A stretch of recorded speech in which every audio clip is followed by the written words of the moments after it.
Hi, welcome back to Racing and Restoration. On today's video, we've got the race bike in, got to take the engine out, strip it down, see if there's anything wrong with it, and hopefully put it back together, get it back in, ready for the season.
One naked bike, an engine out within the hour.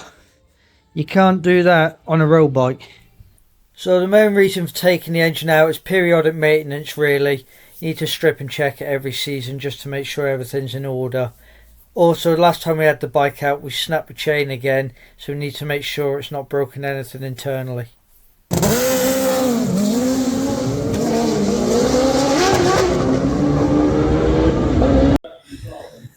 So we've got the sump off, clutch out, ready to start stripping the bottom end and have a look inside there. All looks pretty clean, there was nothing in the sump worth worrying about. So on the GSX1400 engine, before we turn it upside down to get to lowercase bolts, you have to remove this bolt here, which is normally what the earth's bolted to. 3 bolts in the back of where the clutch housing is, and there's 2 bolts here, and then the rest can be done from underneath. That one's a bit of a problem.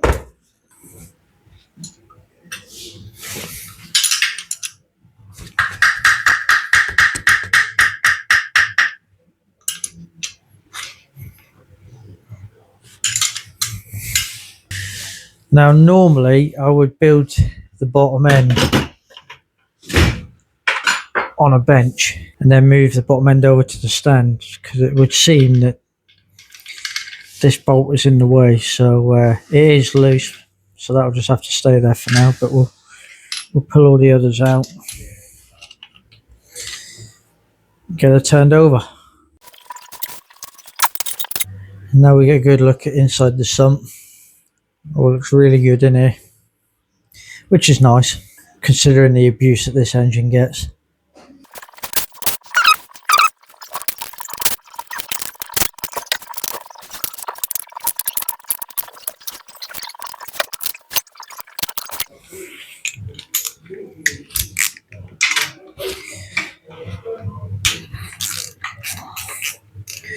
I prefer to crack the main studs off by hand just to make sure that none of them have backed themselves off. I've had this engine apart so many times you just get a feel for it.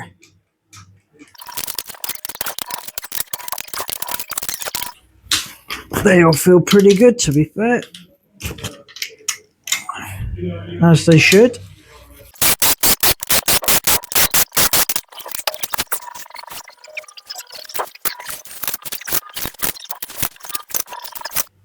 Right, time to take the lower case off. Alright, so we give it a little tappy tap around the edges, break the seal.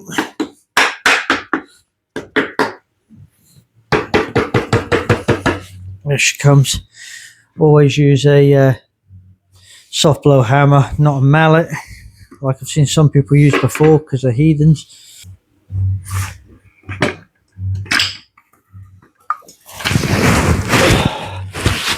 There we go, she's off. So looking at it so far, a little bit of wear on the crank journals, but you can't feel it, you can only just see it. But that's actually pretty good, to be honest, considering the power it puts out. Gearbox is looking pretty good as well. Even the bearings look very, very good. They look extremely good, to be honest.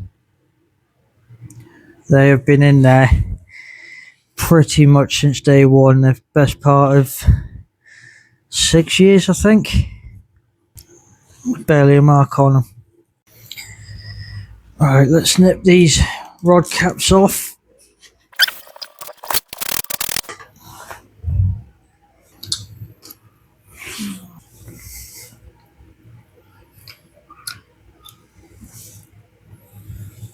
Oh, we've got a little bit of wear on them. I definitely think we'll be replacing them ones. They're not worn through, but the protective coat is starting to go.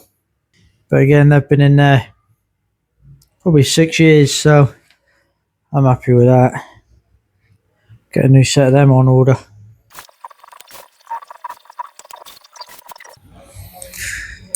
Yeah, definitely one full set of rod bearings needed. We'll pull the gearbox out, and then we'll put the bottom case back on. So like I say, we'll just chuck the lower casing back on for the minute with a couple of bolts so we can stand it back up and start dismantling the top end.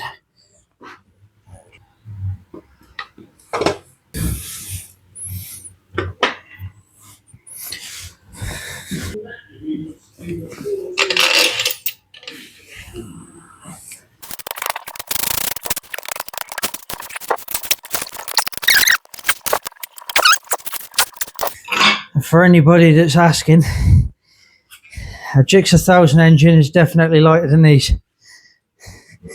I'll tell you that from the bachometer. It tells me that.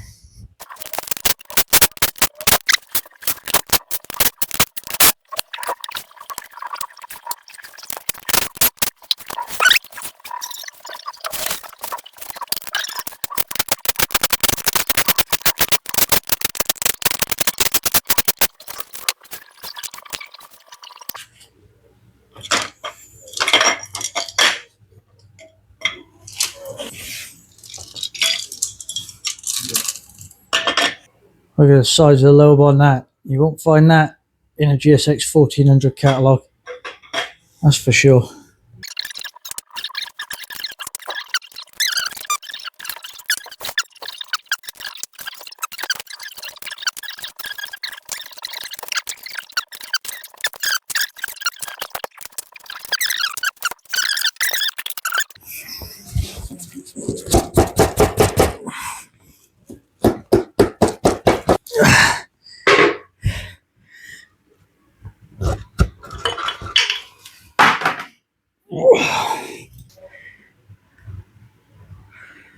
There's one nice set of pistons.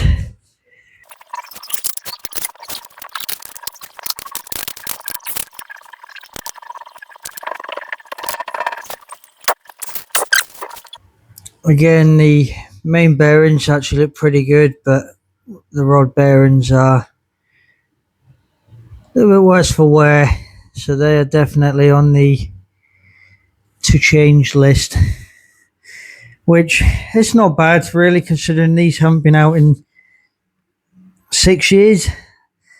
I think you'll agree that for 6 years of hard use, they're actually really quite good. There must be 1,000 runs in them. Must be. So we've received a package from my good friend Nick at Suzuki Performance Spares. Got some rod bearings. This is a chain for another project, but I do need to order another chain for this bike. So yeah, we'll get the engine on the bench, get everything cleaned down, get the crank in it, check the rod bearings for clearance. Should be ready to put back together by the end of today, hopefully. All I'm doing now is just making sure any dust and dirt is off it prior to assembly, checking the bearings. Obviously the cleaner you can make all of this, the longer your engine's going to live, which is why this has lived for quite a while, in drag racing terms anyway. 6 years is quite a while. I know some people that have engines that last about 6 runs, and I'm into that. Because that costs money, and I ain't got none.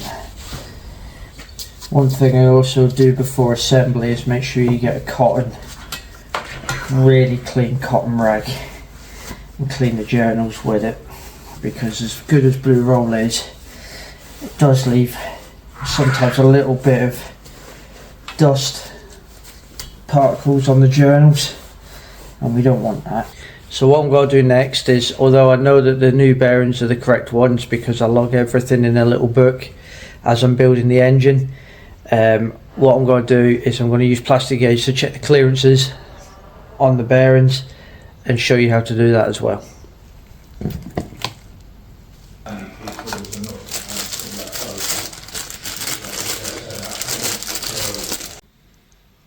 There's a difference between a new bearing and a 6-year-old bearing. Not done too bad, but your time has come.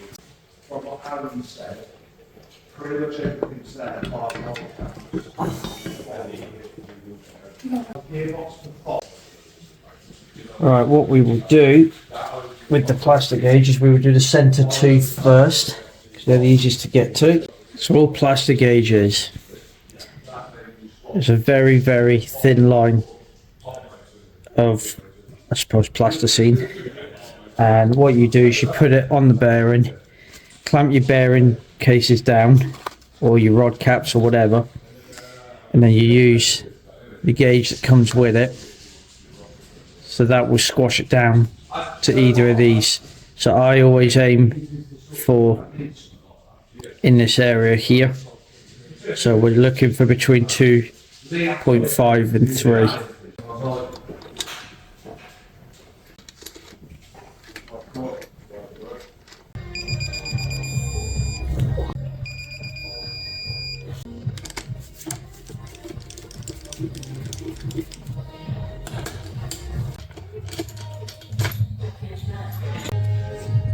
Perfecto!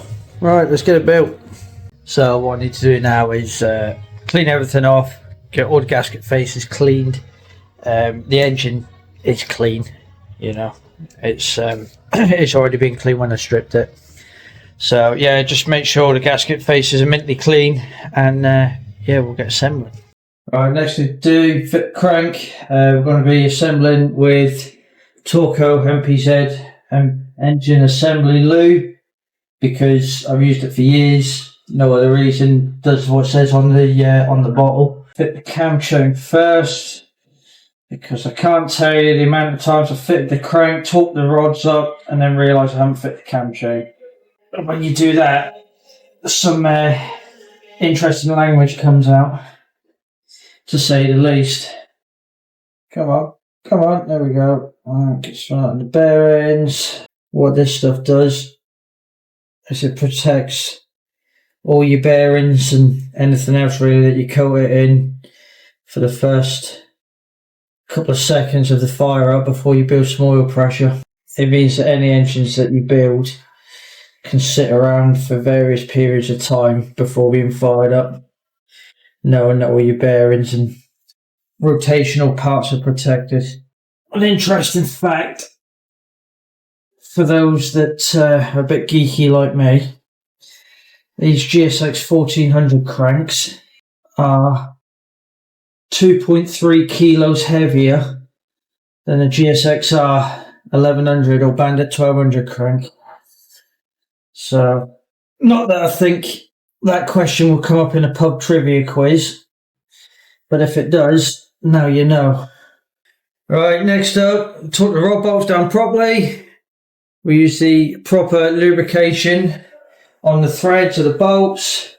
This is what comes with the rods. You can buy it separately. You want to do the threads and under the heads, that way when you're torquing up you're getting the correct torque figure.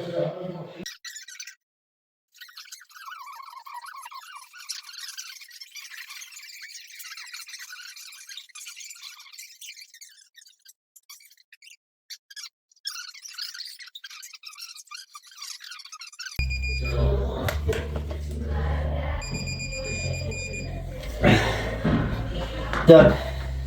Right, so next thing to do, we're going to assemble the gearbox and put the bottom case on. This bike does have a full 6-speed auto box designed for drag racing, which is in here. I will do a separate video for that and upload it, and I'll leave a link somewhere at the top here. Just takes a little bit more in depth. So if you're interested in how that works, then click the link that I'm going to leave, and hopefully that will give you a bit more of an insight.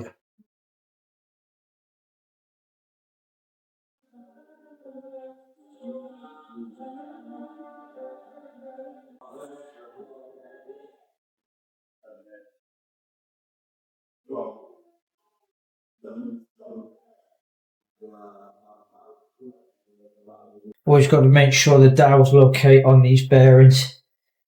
I have done it before where I haven't, and it's cracked cases. I know loads of people that have done it, so it's just a bit of word of warning really. Once you've done it once, you don't tend to do it again.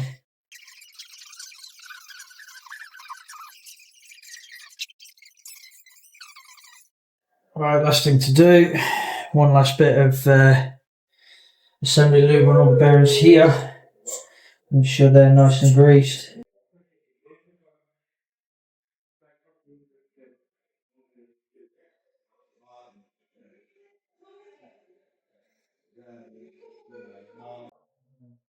There we go.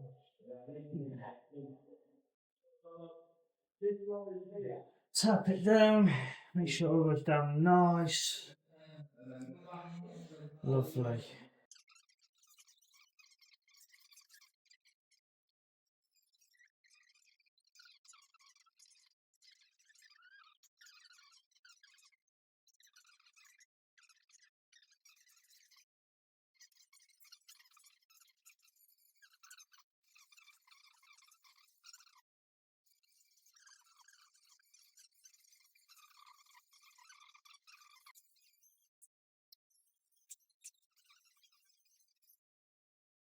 So that's bottom end back together.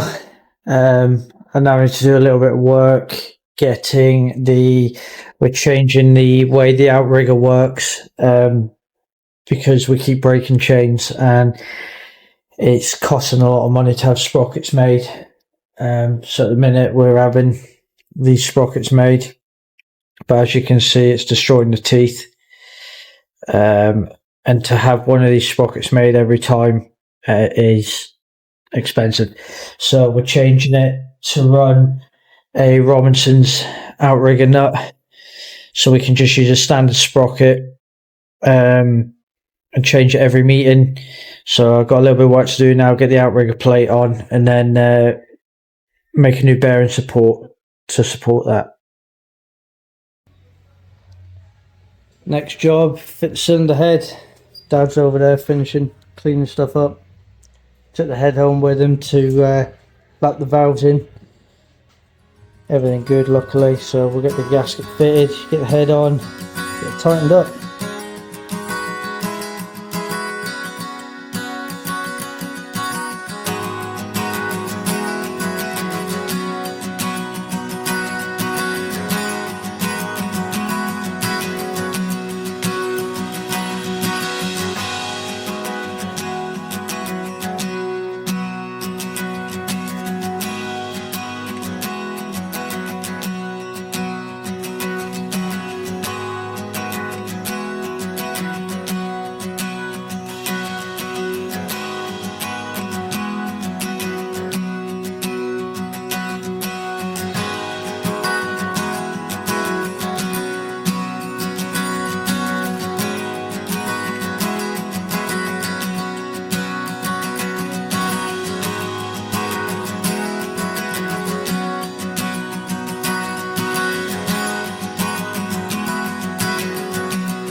Right, so that's the motor timed up.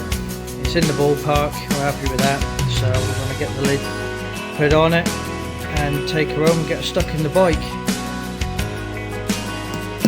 Job done. So that's the engine finished now. We've got to take it back, stick it back in the bike. Unfortunately, we won't be hearing it fire up in this video because we've still got a little bit of work to do on the bike itself prior to that. So we hope you've enjoyed the video, followed along. It's just a little snippet into what goes into building something like this.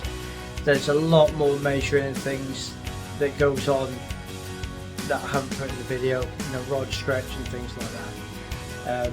But yeah, hopefully shows you kind of what goes into building something like this to compete on, you know, on that kind of level that we're in the 750 zone, and hopefully trying to go quicker all the time. We're all the time trying to go quicker, so when it goes back in the bike we'll make some upgrades to the bike which should hopefully put us in the 7.3 maybe 720 zone.